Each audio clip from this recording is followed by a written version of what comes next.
عشرہ ذی الحجہ، ذی الحجہ کا جب چاند نظر آئے گا تو یہ پہلے 10 دن جو ہیں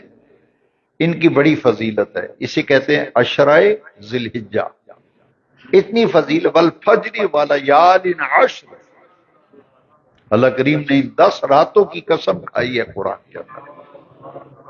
اور نبی کریم صلی اللہ علیہ وسلم عشرہ ذی الحجہ میں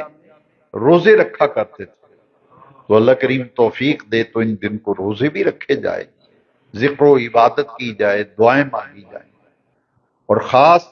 جو کام کرنے والا ہے عشرہ ذی الحجہ میں وہ ہے کہ 9 ذی الحج کی فجر کی نماز سے لے کر 13 ذی الحج عصر کی نماز تک ہر فرض نماز کے بعد اونچی آواز سے تکبیر تشریق پڑھنا واجب ہے۔ اللہ اکبر اللہ اکبر، لا الہ الا اللہ واللہ اکبر، اللہ اکبر وللہ الحمد۔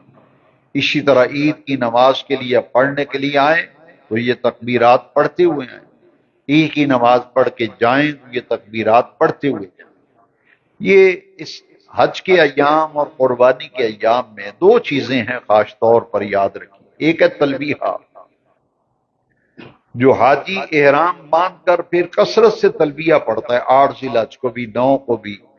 وہ جتنے بھی ایام حج ہیں ان میں یہ تلبیہ جو ہے اس کے اندر بڑی ہی فضیلت ہے، بڑی ہی برکت ہے، اس کا فیضان بہت زیادہ ہے۔ لبیک اللہم لبیک، لبیک لا شریک لک لبیک، ان الحمد والنعمت لک والملک لا شریک لک۔ یہ آپ جب سنتے ہیں حاجیوں سے تو ایک عجب قسم کا روحانی سکون ہوتا ہے۔